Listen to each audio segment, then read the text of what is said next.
Hopefully we are starting recording. Not yet. Just a second to check. It says meeting is being recorded. It is on. Perfect. Okay. So welcome everybody officially. We have this great pleasure and honor to chit chat, I would say, with Shesh Vasudevamurthy from Coacharya Foundation. Marijana and me will be your hosts. It's informal. We want to exchange ideas and we want to do that together with you. So this is the opportunity. We have some sort of a script for today, but we also made a promise to each other that we will deviate as much as possible from that script for this webinar. So please feel free to shape where this conversation goes, to go deeper than we thought, to go to some maybe areas that we didn't have in mind. This is also your space as ours. In the beginning, I would like to invite Shesh to introduce himself a little bit, also Coacharya and Coacharya Foundation. So Shesh, please, thank you for being with us. We're so honored and happy to chat with you today. Yeah, thanks, Jelena. Thank you, everyone. It's a great pleasure to be here. And thanks to this technology that we don't have any distance barriers, as if you're in one family, one place. So during COVID, I used to be doing tons of sessions sitting at my home. And we had a best of access to all the best of the teachers, faculty, coaching, whatever. I am presently based out of Bangalore, which is south of India. And I spent about 15 years in the US. When I moved back, I felt Bangalore was the best place. I grew up in Bangalore and past about, I would say, about 3.5, 4 years, I've been associated with Coacharya. Coacharya is executive coaching and training education based out of actually Los Angeles as headquarters, but we have predominant presence in India. And Coacharya is where we are. I'm also part of the Coacharya community. And Coacharya Foundation is a non-profit of Coacharya. When you say non-profit, we are focusing on the underprivileged and more so on the youth, where we can use coaching methodologies to help these youth who are our future leaders. So we do a lot of coaching for the leadership and etc. But very soon, these young people will enter into the coaching workforce and be leaders as well. So we realized if we can help them out and empower using coaching methodologies, I think we'll do a great service. It's a non-profit. Along with that, we also work with corporates and schools and elite schools and universities. I'm myself an academician now. I teach leadership programs at Wharton through again online. So I've been happy to be sitting at home and engaging worldwide audience. So with that, I realized there's a lot of overlap in AI, which is the technology part, and the whole human behavior and coaching as a world. And I'll talk a little bit about how we engage with the underprivileged youth as well as we go through the session, actually. Yeah. Thank you so much, Marijana. Would you like to shoot another question maybe at this point? Are you feeling inspired to go further, like in a coaching style? Where would you go next? Actually, my interests are going down the line of Coacharya Foundation, but it is dragging us away from AI topic. So how do you see that balance? Maybe not. Yeah. So I'm interested in, it's like two different sides. How do you balance it? Yeah, good question, because I'm a technologist, okay? I spent about 25 years building products, and I always thought technology is far more complex till I realized about coaching. Coaching is even more complex. And when I started doing research about AI, I realized it's so much about human thinking or human brain. And I'm working on a book on voice AI because I was part of Alexa at Amazon team, helping it to train the language in India when it was in a part of beta program. So it was always about technology. I thought technology is superior, technology is important. When I was doing MBA also, HR course was interesting, but I was biased by thinking technology is important. As a product manager, I realize when you build products, technology can come and go, but the user or the behavior of the consumer or the society is more important. And when I was doing research about coaching, I realized they're inseparable actually. AI and human behaviors are inseparable because the AI is inspired by neural networks of the brain, which is biological neural networks. So, but I think what's happening currently is people are thinking AI is more of a technology or a tool. But if you separate out and say how AI is, like the inspiration of AI was in the human behavior part. So more and more we think of that perspective, we can be a better coach, better educator, better individual as well, and definitely a good leader actually. Yeah. So I think it's inseparable actually. Yeah, inseparable. Yeah. Inseparable. Yeah. So one without another cannot exist. Yeah, yeah. But automation, when people say AI, it's been there, right? See, AI has been there for almost 5 decades for doing a lot of automation. When I do a lot of my sessions, I do a lot of master classes and say Gmail was there, Google Maps was there. I was part of Alexa team. I was part of Amazon's pricing team. We used machine learning and AI. Or we know all the Netflix recommendation always uses AI. So that part was there. But in the last 5 years is where the generative AI is making people think, oh, wait a minute. I think the creativity part or, like as a human behavior, AI is now taking over. Otherwise, AI was there for quite some time, more than 4 or 5 decades, actually. Yeah. And how this technology part will enable you to create even better or greater impact for those unprivileged? Yeah, no, not only underprivileged. See, I'll tell you one thing. When I come from India, I realize language is a challenge. Or Eastern Europe, Asian countries, where most of our computer programs had a keyboard as a user interface, or English as a primary way of communicating. A moment you break the language barrier and say there's no, as what we call this user interface is now VUX, voice user interface. So now if you think of those are the primary interfaces, then you can literally address 50% of the population in these countries where you don't have to type anything or you don't have to be a native English speaker. So that's where I'm saying AI is breaking the language barriers and definitely at scale and personalization as well. Because how much ever I say, the algorithms are trained on biased Western philosophies, Western thinking. The data is highly rich from Western country. The same question goes to Asian countries. It may not appropriately be understood. Now, with AI, you can personalize it to the local cultural environment. I was reading an article from South Africa, right? Where I think Nikki Terblanche talks about, it's so important to when you go to the blue collar jobs, your English speaking, white collar kind of communication doesn't even resonate with them, right? So it's AI, it's possible. Now it's not expensive either. It's not expensive either. So you can personalize it, you can culturally train it, and yeah, it's just a beginning. It can go a lot more than what we are already seeing actually. Yeah, that excites me actually. Yeah. Great, I think warm up, Marijana. Thank you. I will give you a turn soon, but I have my own kind of curiosity at the moment. Sorry to interrupt. Tell us a little bit more, Shesh, about Indian coaching market, about AI in India, AI in coaching in India. You've just said Bangalore is some sort of a Silicon Valley now with the AI. Tell us about what's going on in that part of the world. I think, at least on my end, I have huge curiosity to learn more about what's going on there. Yeah, let's talk about the AI part and then the coaching part too, right? So AI part, definitely, yeah. If you see the maximum number of users for OpenAI or Anthropic, India is the highest now. And that being at IT capital, there are a lot more people who could quickly pick up for their projects or could be agent development. So naturally, Silicon Valley of the East, it picked up for development purposes.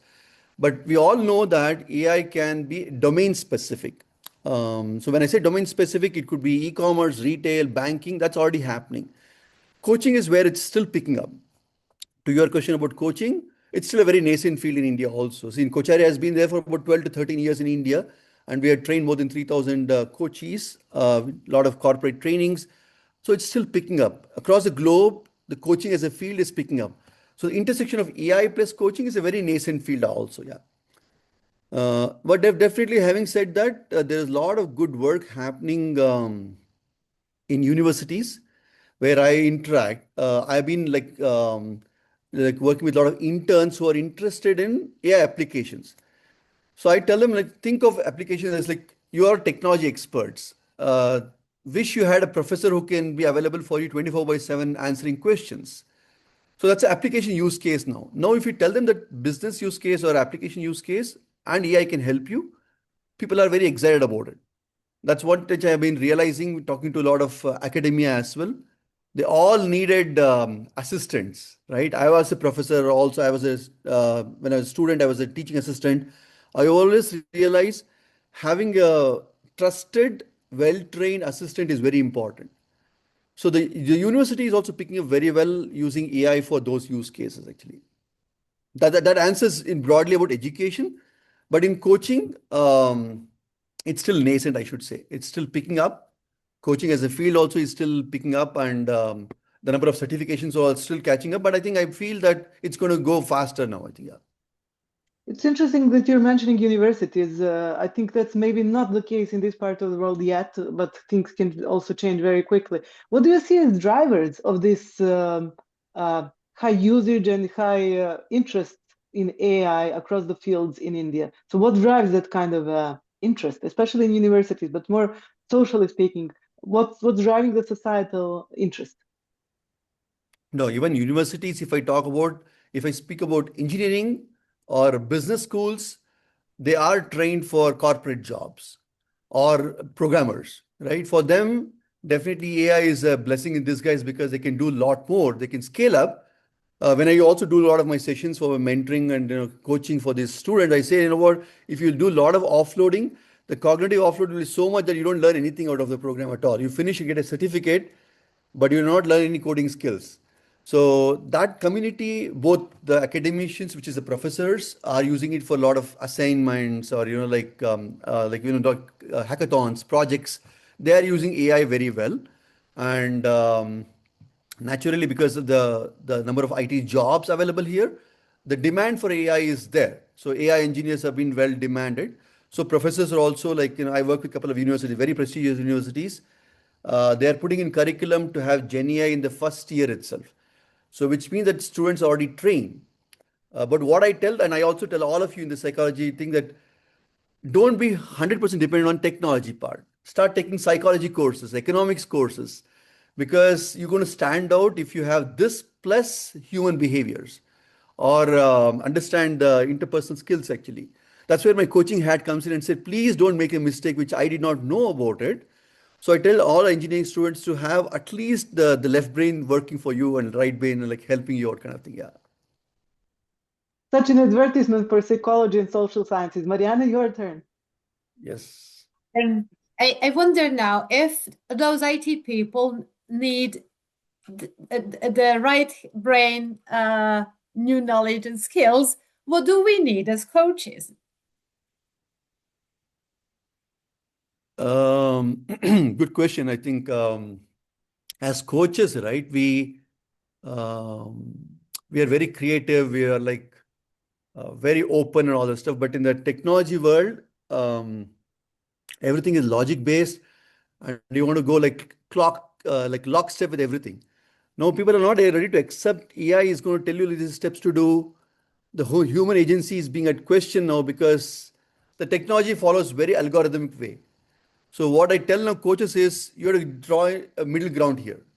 You have to offload few things, but also work with the technology tool like a chatbot and offload whatever it is to accept that finally it will also learn to a level what you're doing. Which is where I think come to a question about can these AI coaches be on par with human coaches, right? For me, technology is still algorithm. So how much you train, you can keep getting to a stage, and at one point it stops, it plateaus, it cannot have the empathy, it cannot have certain things. So as coaches, we need to appreciate where AI is learning, train it, not feel that your value is lost because you're training and giving all your secrets to a coach or a coach assistant AI coach. But once it gets to a stage, it's like you're having a junior or an intern or an assistant to you, where there are a lot of tips and tricks you're telling the assistant to pick up. If you free up yourself for those things, then you can go focus on much more complex coaching scenarios. If it's like literally personal scenarios with something really emotionally thing, an algorithm cannot do that. So trust that AI will do it to some extent, and then where you know to step in, you know where to step in, actually. Yeah. So as a coaches, embrace technology is what I would say. Yeah. Okay. So just to summarize, it's kind of like understand where is this like distinctive edge for us as human coaches, what AI can or cannot do at the moment. And on another side, get familiar with the technology right away. But how do you prepare your future coaches, alumni of your school for the future? No, it's still very early. We've not done a lot of preparation for them yet. What I am thinking of is in the coaching education scenarios, have two ways. Simple, what we already do for transcription of your coaching sessions, there's already enough tools for that. But have a voice-based coach assistant which sits next to you and listens and does analysis of your reflection, your pauses, your silence, which we miss out because it is not texted, it's not transcripted actually. If you can have that, that will help the coach actually. So I was talking to Jelena about it, right? The whole purpose of this AI thing is it can be a good coach supervisor. So when I'm coaching, if I have obviously it's encrypted, let's say, but still if a regular coaching session is going on or coach training is going on, I have this assistant which is going to completely record and then do my voice analysis, my silences, or did I even emote, did I evoke enough things? The next level is for me is to have a computer vision camera on. So that is my eye gaze enough with the, obvious these days 80% of sessions are happening online. So which means that there's enough digital trackers as well. But let's say if it happens in a classroom settings, let's say if it happens in a classroom settings where you can have, preferably with the consent of the learners and the professors, you can have a lot of the non-verbal cues, all those captured. If that happens, your coaching is very, very effective. It's like feedback loop built into it, need not be real time. You finish your session, go back and then say, what did I come out of it? How did I do? Before what the coaches or the learners did, how did I do? If I can get a good feedback on that, then I know I can say, turn the camera on for my my gaps, my blind spots. And the coach assistant can help me do that. I won't even call assistant, it's my coach supervisor actually.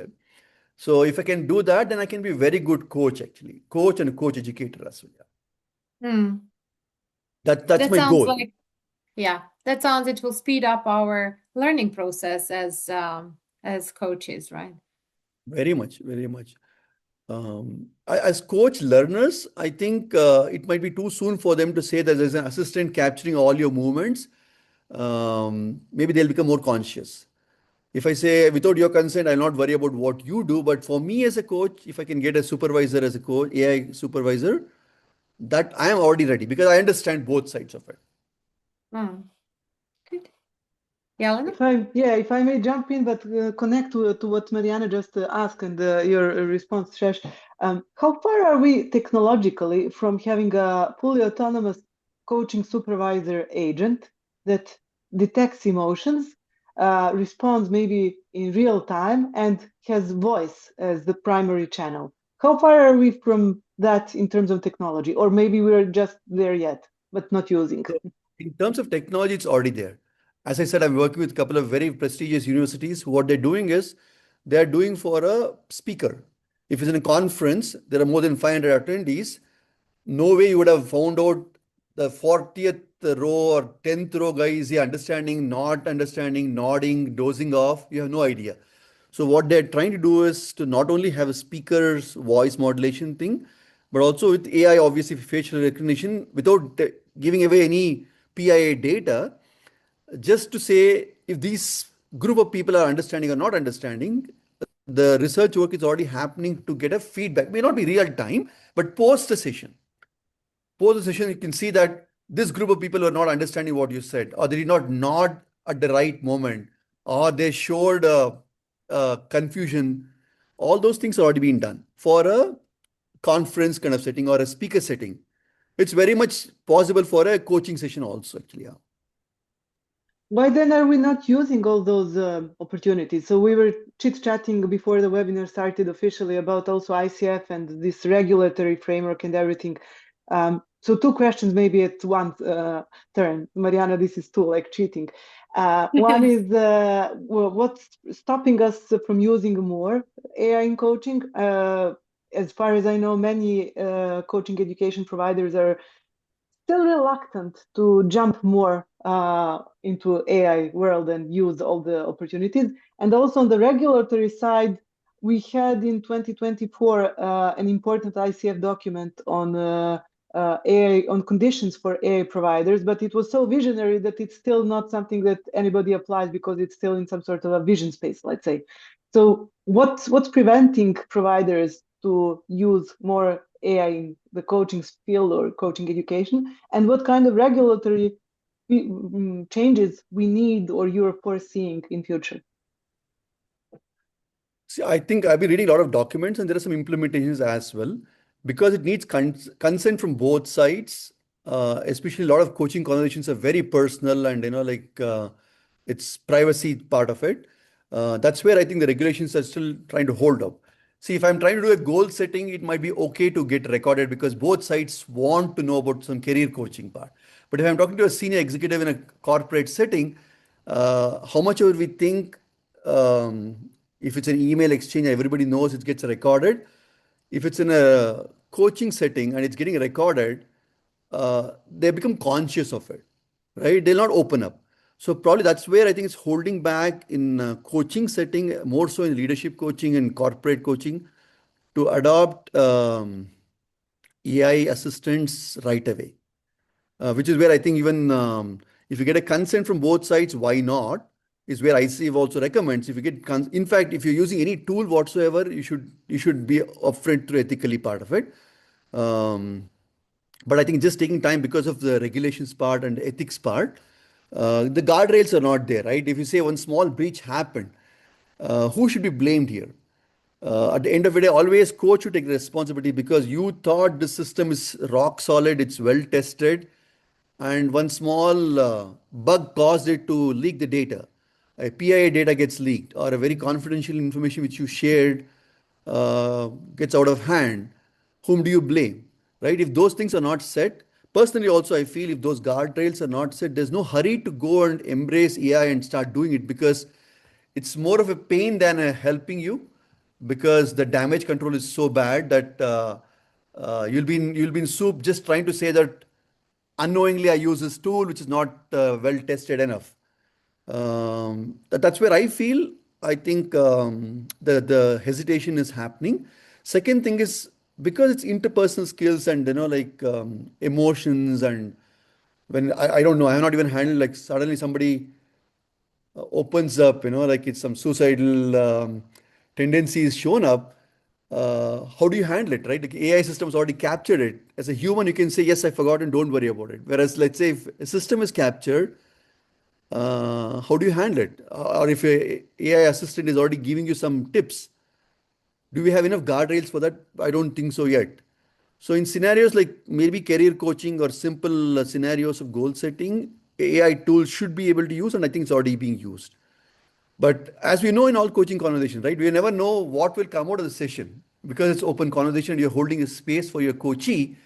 The coachee might relate their career performance to something personal or something, a traumatic experience which has happened in the past might surface up there. So, and one thing I also realize is these AI chatbots are not trained to hold space and respect reflection or silence. It either throws out too many questions to you or try to option too many options. Where a good coach is just to hold the space, the silence, right? Which I don't think so much of the systems are trained to just listen, actively listen and just listen. You don't have to do anything. Maybe a few times acknowledgement, but nothing more than that.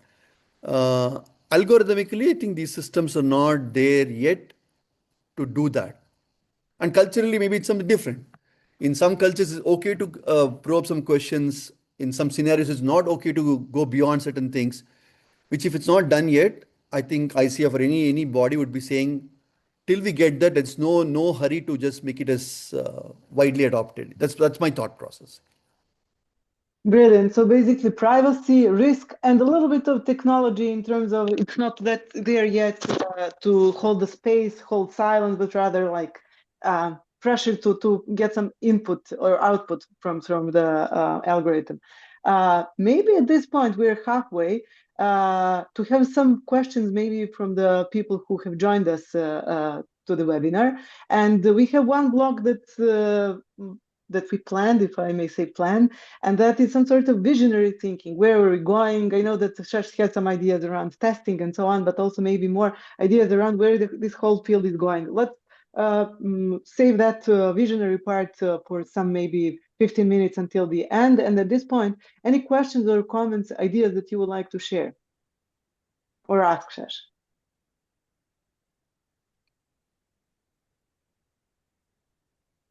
How you wish I spoke in English and you got it translated to your language. It would have been nice to test it today, actually. I would have learned your language as well, actually. It's not so easy to learn the local language here. Felipe, go ahead, please. Yeah, I was also curious about the trends in India. So we see that AI is shifting a little bit perception of the future labor market, right? And that can pose both risks and opportunities. How do you see that shift impacting the coaching profession?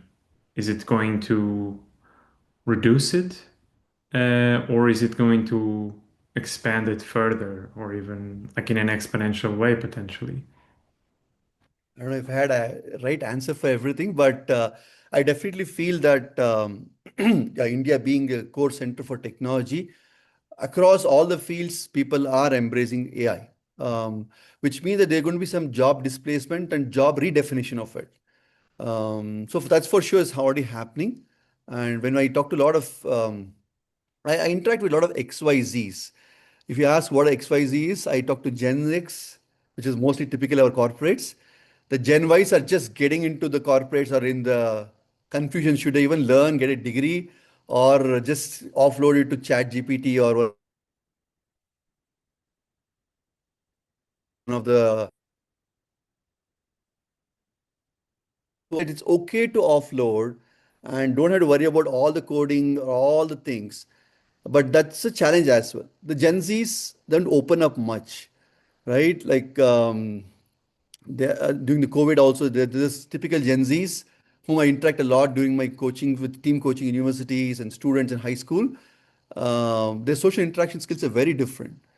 So for me, where Indian population also is pretty young and most of them are digitally native, digitally savvy, AI first thinkers. Coaching as a profession, if we have to adapt to them, we have to embrace AI and we have to get there where they're already there. So that's my Gen XYZ part. But in general, coaching as a profession is figuring out admin tasks, all those things for sure can be offloaded, which is everybody understands that. But as a coaching as a profession, people are open for it. I'm not saying opposing. They are open for it, and I think they're feeling yes, it'll help them maybe open up new opportunities. And I think Jelena, your whole team coaching using AI assistant is an amazing thing because I feel more and more my interaction, also a lot of corporate interactions, is team coaching more than individual now. Very few might go with CXO, CXO -1. Otherwise, in any corporate, it's becoming more and more common for a team coaching. And what you have done as a agent, it's amazing thing, which is what I am also thinking as part of my doctoral research to see if I can bring this assistant to help team. I think that's going to be more accepted as well. Because in next few years, corporates are all going to be Gen Zs. 5 years from now, I think mostly it's all going to be corporate and most Indian population will be Gen Zs in corporates. And for them, if you say, I don't know AI and I want to coach you, I said, what does that mean? Talk to my assistant, then talk to me first. So I need to be aware of it, that how do I engage these people? So I think if it has to be successful in like young population like India, you have to have a AI assistant as part of your pitch. I don't know, Felipe, did I answer your question about the scenario whole across in India or anything specific you have? Yes. But I also wanted to explore a little bit your perception about Yeah, and you said that you didn't have a crystal ball, of course, but your perception about the future of the coaching profession, whether you will see like an expansion on the number of coaches also within India, and maybe you agree or not with the statement that about what you said, that Gen Z will take over corporate at some point in time in the future, and there would be AI first. But wouldn't that create also a lot of pressure and stress about handling this tool? You also mentioned about the social interactions are a little bit different. And would that setup and context be one where coaching, human coaching, maybe supported with AI, would help unlock more social interactions? Now, I would say this generation needs a tool for sure. Interacting between two of those same age kids is so minimal. Imagine interacting with another generation is going to be more limited. So you have almost, I would say, it's a requirement. I should say, if you want to interact with Gen Zs, you have to have a tool. They feel more comfortable chatting and opening up their challenges like the bunnies and VUCA world. They feel it's much more open to talk to a chatbot or a chat GPT session than a human. Because I interact, my kids are on Gen Zs, they just say, you don't understand what you're going through. So what's the point in telling you what I've been going through? Then I take their question and put it to chat GPT and say, think of persona, I'm a chat GPT friendly, Gen Z friendly. What are they going through? So I think it's almost a requirement rather than saying it's nice to have one of the AI tools. That's first thing. Second thing is um, the corporates, I think, are embracing AI for every of the interaction. Like I was working on a research paper where HR tech is the core of the entire adoption in corporates, where if they drive it as part of your like operating procedures, employee handbook, if AI is part of it, I think the human behaviors will be well understood, and I think corporates are doing that now. Yeah. So to answer your question, broadly, again, my interaction is mostly with the last 10, 12 years since I moved back from US, is mostly in Indian corporates. People are embracing it well. And they feel that there's a need for it too, because the workforce also is that kind of digital native people, right? So I think it's fine. Yeah. If I may build on this discussion and Felipe's question and your answers, Shesh, can you tell us a little bit more, like a sneak peek into Indian organizations? So just to share first, maybe from this part of the world. Currently, in the last maybe 1 year or a year and a half, we're seeing a hold in the market, like budgets, corporate budgets for L&D are, like tightening. They're not kind of dying, but they're tightening. Still, organizations are buying one-on-one human coaching, maybe at the same level as in 2020 during COVID years, but not for well-being, which we had at that time, but rather for key employee retention. That our experience on one-on-one coaching. There is some sort of almost an explosion of one-on-one in organizations for making people who are key people stay in times of change and so on. So that's the current landscape. HR people, if I may generalize somehow, are still not really like drivers of AI trends in organizations. They're a little bit maybe left aside. They're maybe also wondering what's their role. If they are not giving benefits to people, what's their role in general? We had an explosion of tech in this part of the world in the last 5 years, and then a hold maybe that we're experiencing now. So it's like a little bit of a not an easy transition, I would say, with AI in this part of the world.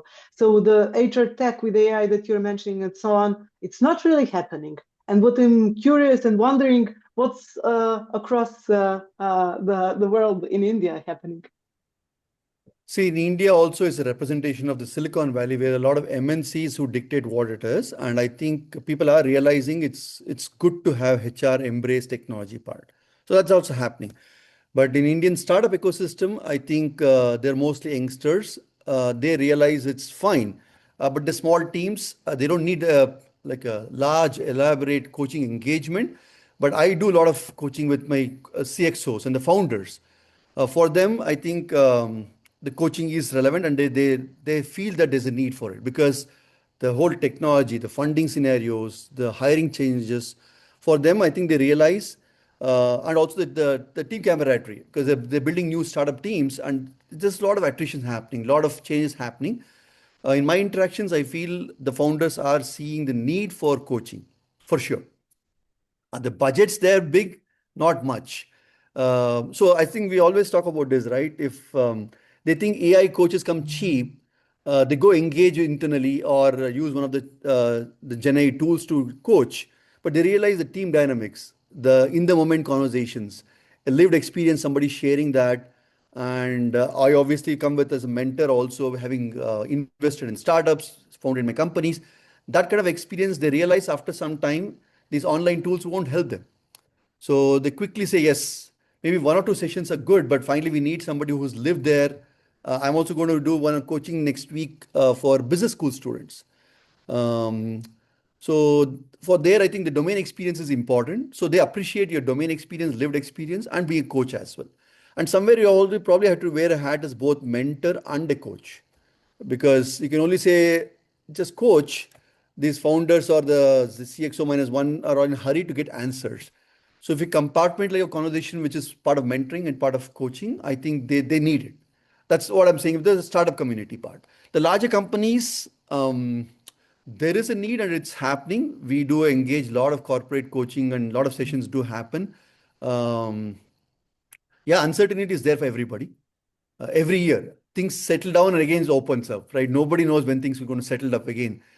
2020 onwards, it's only just getting, I don't know, unpredictable. I should say unpredictable. It's worse or good, I don't know. It's getting unpredictable. So larger corporations also see a need for it. And most of my recent conversations has been in the executive presence and handling uncertainty, even including sharing bad news or like reorganization. They want to do it the right way, but the enforcement, the time for them to prepare for that is so less. They want rather a coach to help them out so that they can handle it properly. That's happening in large companies as MNCs and large corporations, like the big companies, big corporations as well. Yeah. Thank you for sharing this. Some of the trends I think we are somewhat aware of. I think ICF is also a little bit going towards merging mentoring and coaching, although very carefully and cautiously. They put knowledge as part of what coach can share in their latest edition of competencies in 2025 autumn.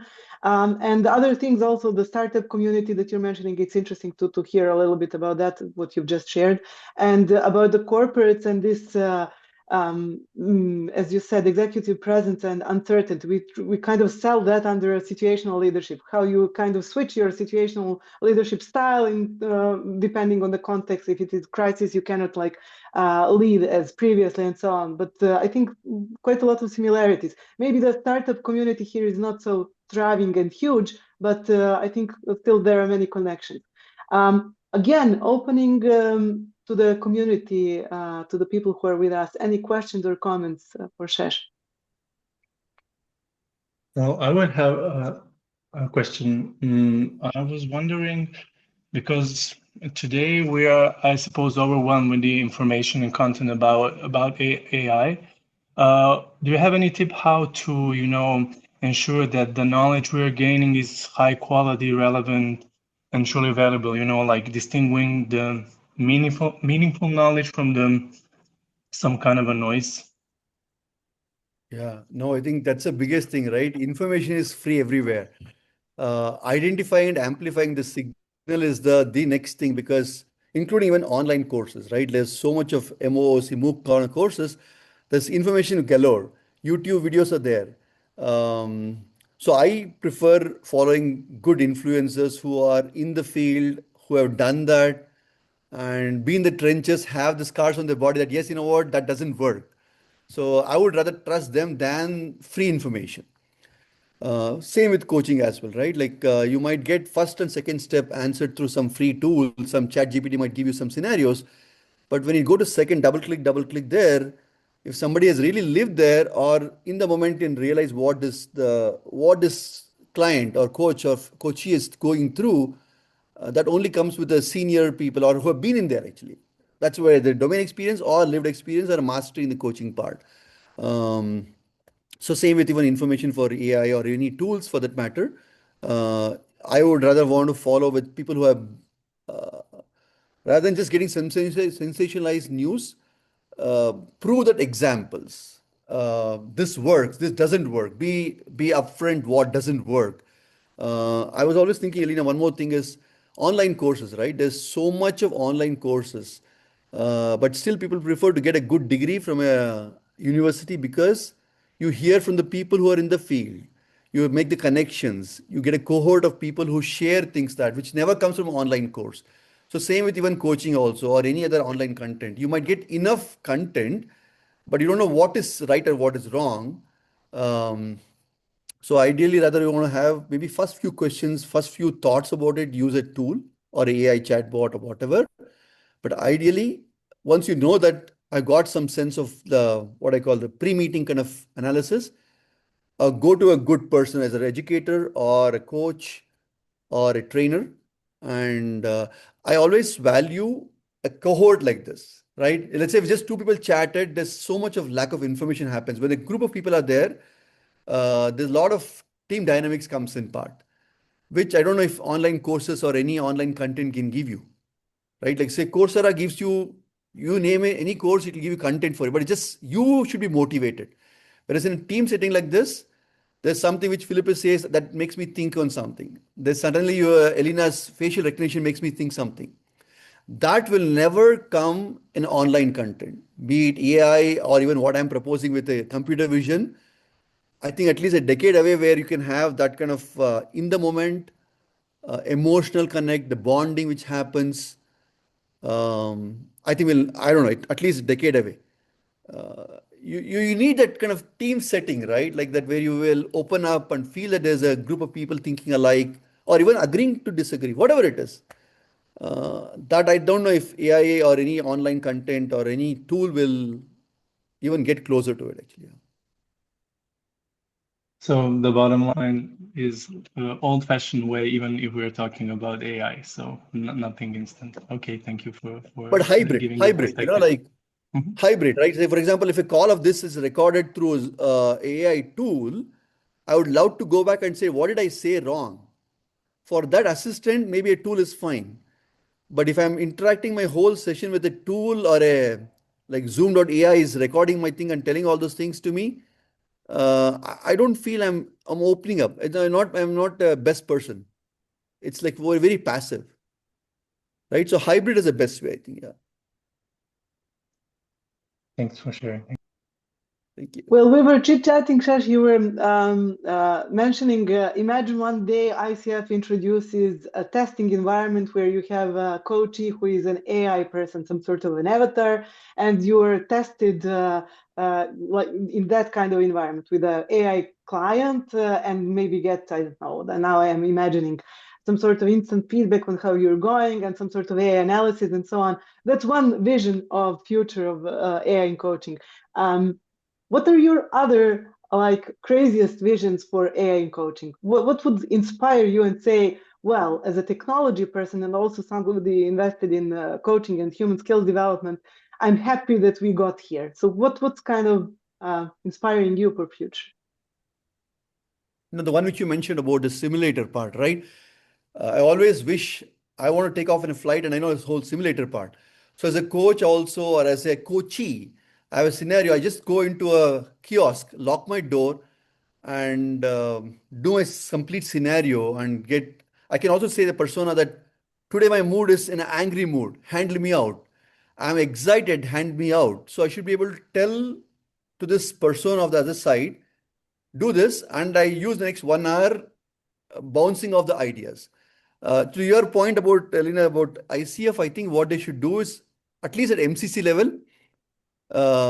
After all this scenario-based testing and all this stuff, you go into a room where you say, now Shesh, you'll be simulator done.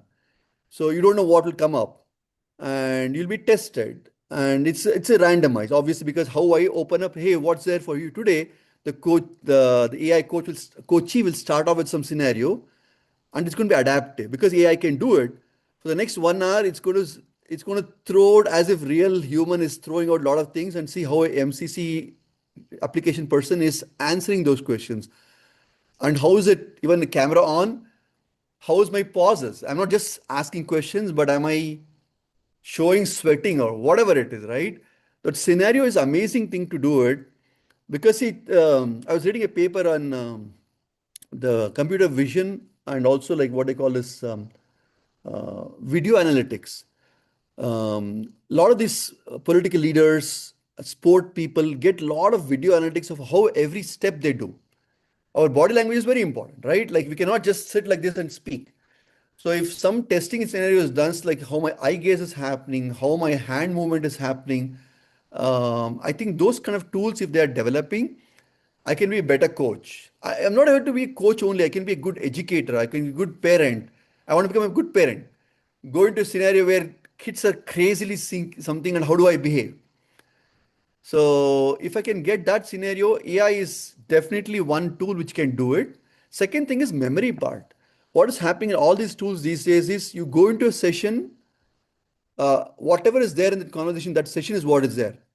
But as a human, we remember what we spoke 6 months ago with Elena, 4 months ago in some conversation. That memory part is missing in most of these tools. I think now OpenAI is also working on some things where it remembers, or either you feed it or it over a period of time learns something. So I know how I behaved in this scenario 3 months ago. If an assistant, coach assistant can remember that and then have a powerful questions or recognize why am I behaving that way, is the closest you can get into a good coach. I would say MCC level should be tested that way, like go 3-4 scenarios and come back after a month and throw another scenario. Say, I'll know how I behaved last time to how I behave now. Or how did I change over last 6 months? A simulator for me. I think that is, I think to one of your questions saying about, Vlada, you said, right? Can we even have a hybrid? I think that is the best way. And for me, language. If I can bring in language translation, real-time translation, AI can do all of these things. Why not, right? Why not?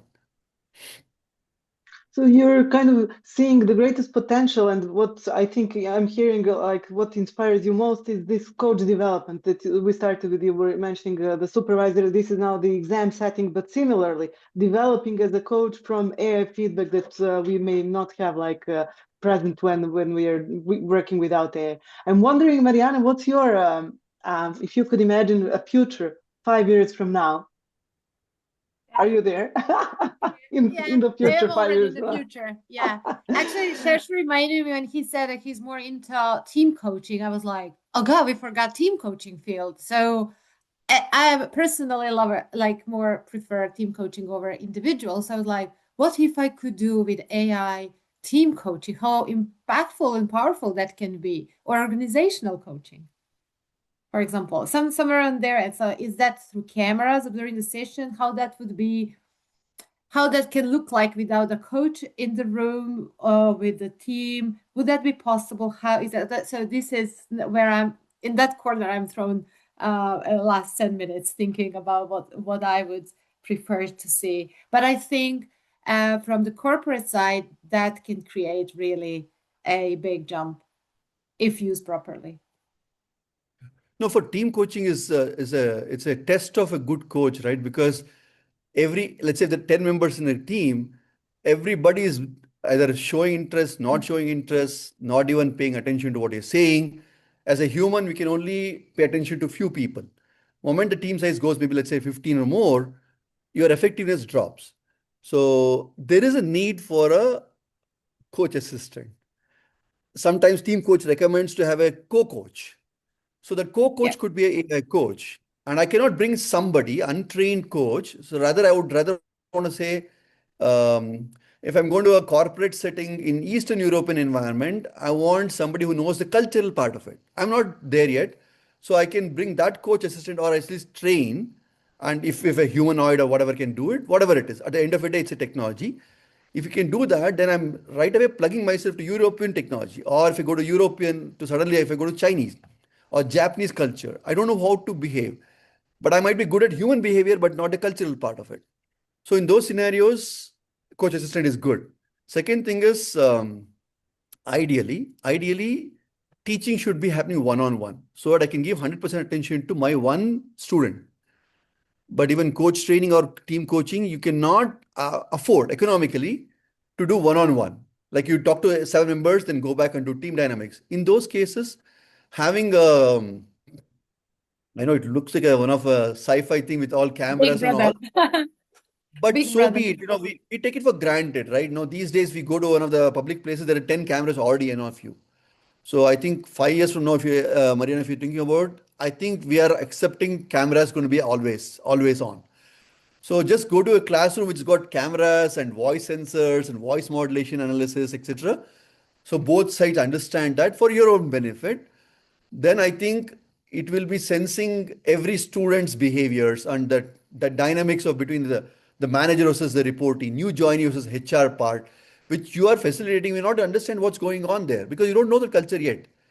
Whereas this one will see those things that the person in the second row was not even attentive when you said that because there's something going on, the texting between them or something, right? Like, so in those cases, technology can help you and can personalize. See, hyper-personalization is all about one-on-one, which a human fails to do it. Even the best coaches sometimes cannot do it, or maybe can do suboptimally. So in those cases, why not use technology part? So team coaching, I think it throws you challenges to know what's happening in a group of people, which you take augmented AI coach, which will maybe I think Jelena, you mentioned about real time, may not be always real time. My post-session analysis, I'll say how it happened. I can go back and look at everything what happened. I can prepare for next session. In real time becomes expensive. Visionary wise, it's nice to have. Imagine getting into a room setting like that and cost you $1,000 just for every 1 hour. Just to do setup like this is expensive. It's not economical. Real time needs huge capacity of compute, your storage, edge computing, you name it, all the fancy things. Your coaching session becomes 10x or maybe 100x. Yeah. It's not economical. Plus I wonder how much my behavior can change knowing that something is recording. Yeah. So it says post-session analysis for everybody's benefit, then it's okay. I just wanted to ask Marijana how she liked the vision or version of the future that you kind of imagined with the cameras and everything being kind of analyzed, team dynamics, interpersonal dynamics, politics in the room, everything. Marijana, do you like the vision? You said Big Brother. Is that? It is like a very like to a certain extent. I like the idea of quick access to data and processing the data, so it gives me some angle to what can be done to the benefits of that team and their partners in that ecosystem. On the other hand, I'm like, oh, this is, requires a heavy role of ethical, ethics side of looking into it. So I think it will take time. How long it takes ICF, to go through this? I think it will take some time and analysis to. But think of the sports people, right? The sports people are already used to it now. The cameras are running constantly around them. They just play the game. That's true. Yeah, I just had to grow on you, right? Because every moment, everybody who said what is already captured and there's enough media covering who did what. I think they're already grown on that. So we should also probably get there, I guess. Yeah. It all talks about money, right? If there's so much of advertising dollars, people say, I don't mind doing any of these things. So I think corporate also say if it's a benefit of it, and as long as the PI data or you mask off certain conversations, you delete off some things, redact certain things is available, and the guardrails are there, so you can purge the entire thing, then it's okay. Till that time, I think because the coaching conversations has a lot of confidentiality part, it's not like sports people who are just doing what they're doing. Once those systems are in place, I think it's good. I think it will be beneficial, I guess. My version would include some sort of a human spark and whatever it means for anybody. I guess it's highly individual, but if coaching is also about kind of, reigniting that human spark in whether organizational setting or personal setting or team setting, my kind of hope is that with AI, we could do more of that. But that's, again, wishful thinking, and who knows what kind of the price would come with that, to privacy, economic price, and all sorts of other prices. Shesh, for the end of our webinar, maybe one thing that I think our alumni, and we will definitely circulate this video to everybody who registered for the webinar, not only for the people who are here with us.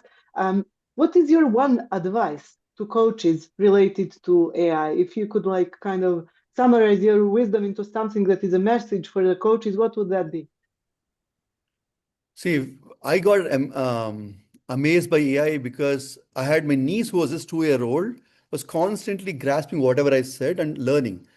So everybody accepts AI to be ready to be a well-experienced coach. It's not there yet. So I would say give next couple of years and train this AI assistant. And second part is if you don't train it, it will be trained with whatever the relevant data only available. So which means that you had to use it. Our use case can only be evolved when you use it. So in coaching scenario, unless more coaches use it, that the training data is very poor, you cannot blame it. We are the part of the problem too. So which means that embrace and think as an intern who is learning with you. So that more and more we use it with open mind, it's going to be beneficial for us. So please use it, train it, make sure that it will be beneficial for us. Definitely don't have to share all the data with everybody, but at least you have your own instance, your own agent, so that you contribute to this evolution by using it more. If shying away is not going to do good, actually. Yeah. I like the message very much. Marijana, do you like the message? The last kind of words. Yeah, and that's, I think, something that we are promoting also on this side, to kind of not be afraid of this question whether AI would replace us, but rather engage and make it better with your expertise. That's, I guess, the one thing that we're on the same page about, Shesh. Huge thank you for being today with us, for sharing everything that you have shared. And I really do hope that this is not the kind of end conversation, but the beginning of our collaboration and working together in many ways. Hopefully we continue inspiring each other across these different parts of the world. Shesh, once again, thank you, and thank you everybody who has joined us in person for today. Yeah. Thank you so much. Thanks for having me here. Thank you, and see you, Thank you, everybody. Thank you, guys. Have a good one. Bye. Bye-bye. Stopping recording. Yep. Thank you so much, Shesh. Thank you, Marijana. And Shesh, I will send you over the recording once we have it ready. Maybe we'll cut some parts that we can share also on social media, but I will get your consent for that before I do anything, so don't worry. But maybe we would analyze some parts that are interesting for the kind of wider sharing and use it, but of course with your approval. No problem. Hopefully I had some insights which I could bring from my experience, but you people are doing so much amazing work. Thanks for your opportunity. Yeah. Thank you so much, Shesh. And we're in touch. Marijana, thank you also for joining from the countryside. Thank you, Marijana. Thank you so much. Thank you. It was lovely. Ciao. Bye-bye. Ciao. Bye.